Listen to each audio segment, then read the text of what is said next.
cute old Asian man who's just staring at the car. So I'm telling you, this car commands attention.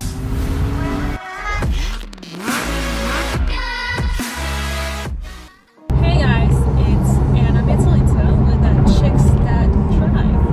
And so I'm on my way to pick up a very special guest. His name is Josh Melick, and he is a serial tech entrepreneur, founder, CEO, and a father. So we're going to talk about all that. We'll have fun. We're driving today Porsche Boxter, and so we'll see how it goes. Hello, Anna. Good to see you. Good to see you too. Welcome. Thank you. We have Josh Melick, a very special guest. First company, you started at age 24, right out of grad school. Ballsy. What made you do it? Yeah, it's a good question. It was actually a pretty tough choice at the time, in that I had some other offers I was trying to decide, but we were working on some technology in my research lab. And tell us about the technology. Well, so this was in 2004, and the iPod was kind of front center of mainstream, as well as Facebook was still for college students only at the time, but was certainly on the move, and all the other social networks. Post Napster, but explosion. And I worked in an audio research lab, and we were doing 3D rendering of audio and some different kind of stuff, and so it's kind of interesting stuff. And how do you even do I don't even know what that means. Yeah, I think 3D sound yeah, I'll get into it a little bit, but I always think I'll tell my stories here, but I'm gonna try to put it in some kind of lessons learned too, and that so I was a young engineer, and I had a couple other engineers that I worked with in my research lab that were all the other founders, and then we had 2 guys come in who had money and knew what they were doing. Let me put the air quotes on this. Because at this time in my life, I assumed that having money meant that you knew what you were doing. Right. Because those are definitely correlated. And was it a lesson learned? that is absolutely a lesson learned. In fact, I think there might be a reverse correlation there, actually. And so the CEO came in, and and we all started the company, and we sat around the table, and it's like, I'm a young engineer, and I'm excited. I always want to start a business, and I'm excited to hear the vision and the plan. And then these rich guys are sitting on the other side of the table, and I quickly realized that they were sitting around the table waiting for the same plan, and they thought us engineers knew what the plan was. I just want to build it didn't take very long to figure out that we were all sitting around the table, and no one actually had a plan. This is like a quintessential Silicon Valley. If we just say social, music, mobile enough times, a product and a business plan will somehow emerge. So lo and behold, it never did happen. But it was a great learning experience, and I wouldn't take back that 2.5 years. We, as a company, we raised $2.5 million, sold the company for about $2.5 million. So we got our investors' monies back. For myself, a couple things.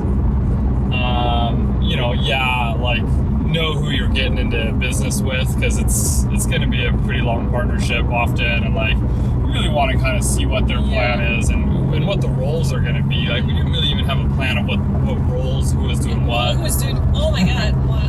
And just because some people have money and kind of can be flashy here and there, can roll around in a red sports car, for example, doesn't mean they, exactly have a plan or know what they're doing. No, there's actually zero plan for today, so we're all just faking it. So you did that, and then you started your second company. that was a number of years later. So I got to work for a couple of startups. All got acquired. So I actually have been through 3 decent acquisitions, which is fun to go through that to see companies. And we talk about, do you learn from success? Do you learn from failure? And you learn from both. You learn different lessons. You probably actually learn more from failure, but you do need often. It's very helpful to see what success is and some of the ingredients that go into success, because ultimately you kind of want to replicate some of those, and you need to learn what mistakes not to make. But so I had some successes along the way in some other companies. What kind of a leader are you? I'm a pretty easy leader. So like I am very technical in that I'm an engineer in training, and so I'm very hands-on. So like I'm a lead from the front, and so I always kind of win people's respect by like they know I can do their job, or they know I know what I'm doing. I can establish my street cred pretty quickly on any topic, and so that's helpful. And I like I'm a good people person, so I like to have a dialogue. I can be tough too, in that like I can be demanding of my team. But so I don't know what word I'd use to describe it or whatever. But these are some of the things I've heard, and it takes a little while. It takes some practice. I mean, I got broadly up to about 150 employees, and, and so you have multiple layers of management at that stage. You have multiple offices, and it's really hard when you start to lose being a very hands-on person. Like for a long time I felt like I knew everything that was happening, and so it was pretty easy for me to kind of know what was happening. But once you have the teams grow, the distance grows to do you know. Feel like you lose touch? You absolutely do, and that's scary. That's scary for an entrepreneur, especially when you're very hands-on. And then all of a like sudden myself, you have all these layers under you. Yeah, and like so you're not quite sure what's going on, and you're not quite sure which employees are really kind of knowing what they're doing, and ones maybe who aren't, and you start to feel like, even from people you trust quite a bit, you're not quite sure if you're getting the full answer or straight answer. And I found, and obviously it keeps going, that many people run organizations with thousands of people. Like even at 150, I tried to spend time in every office with every team on a regular basis. And it became hard to do. It was a pretty complicated schedule there for a while, but it helps. I mean, when I have this moment, so when I was getting ready to start that second company, I was still working for the company before. We had sold to Intuit, the makers of QuickBooks and TurboTax. We sold that company for $450 million. So great exit. The founder was someone I really admired and respected. And he was a very impressive individual, and had very strong control of the team and the organization. And like, I consider myself a pretty smart person. I'd go into meetings with him and just get my ass kicked, and like, well, what about this? What about this? Did you think this way? Like, this competitor, that competitor. It's like, oh my God, like, how do you even keep up? But how does he know every detail? He'd been running the company for 10 years. And so, I think there's a lesson learned there, like, especially for startups. It's a little bit different inside of bigger companies. I've worked in bigger companies, but in startups, when you have a strong CEO founder, like, I don't care what you're talking about.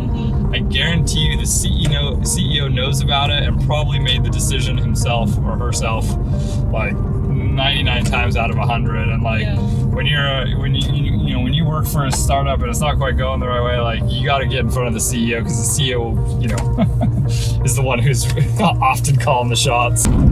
So what is like the most important lesson you would say that you've learned as a CEO and founder? Yeah, is that So far. and like, because like, unfortunately, this as an engineer product person, we like to believe that the best product wins, or like the best technology wins, and like that's not true at all.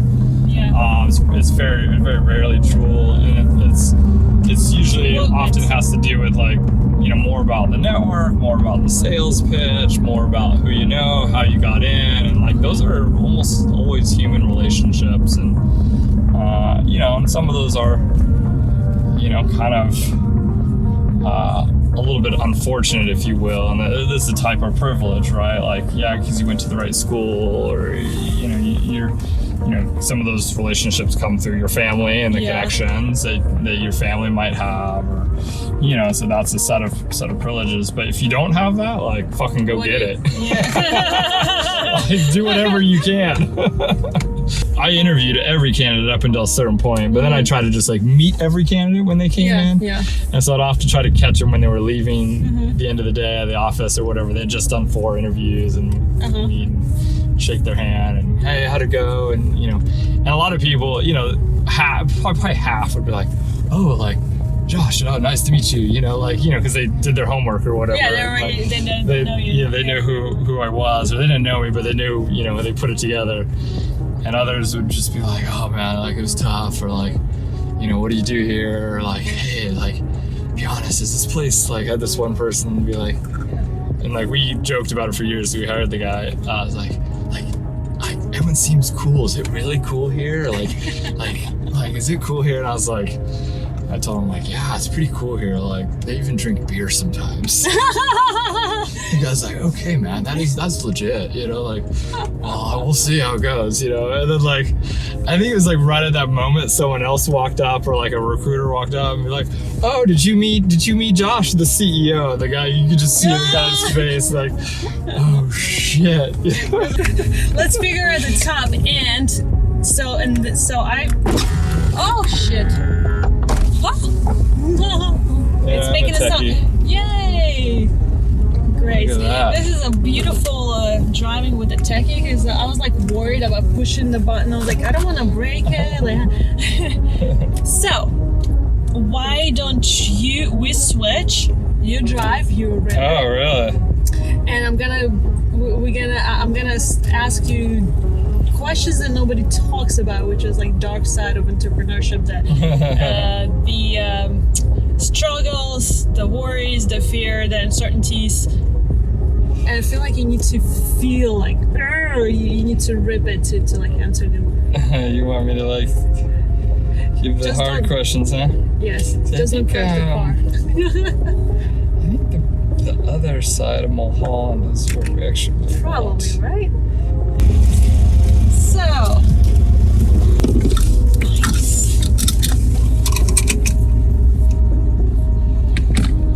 no brake and gas out there. I'll figure this out.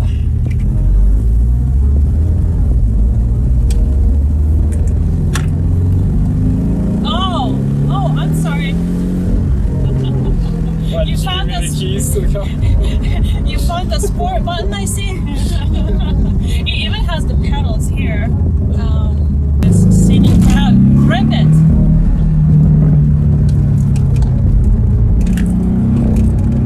Hold on. Entrepreneurship, being an entrepreneur, you gotta, deal with uncertainty, the fear, sleepless nights, the pressure, etc. The list goes on, and a lot of times what people see is just the outside, what we do put on the face, and right. The end result. Right, that's true. Nobody really knows about like the whole road, all the years, and the sleepless nights, and the max credit cards, and whatnot. So how do you cope with the pressure? Well, one, I'm not normal, just FYI. Nobody is. No entrepreneur is. We are. Well, literally are the craziest who leave 9 to 5 secure jobs. That's right. Secure jobs. That's right. So fear is like an emotion I just kind of wasn't really born with. Oh, okay. it was on my LinkedIn for a while. I can't remember if it still is. I don't think it is actually, but like my family always called me like a high risk junkie. You know, I do motorcycles. I did rock climbing. I've done all the things. All the adrenaline. So like, you know, and like. So that's why entrepreneurship is like perfect for you.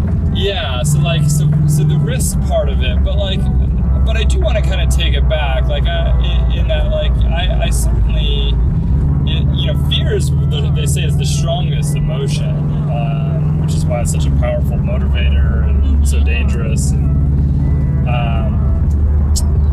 so I don't have that same fear, but like, there's certainly a lot of pressure, and like I felt that immensely. I still feel it. I still have, you know, one of my other corny dad jokes is I've only have slight psychological damage from fundraising.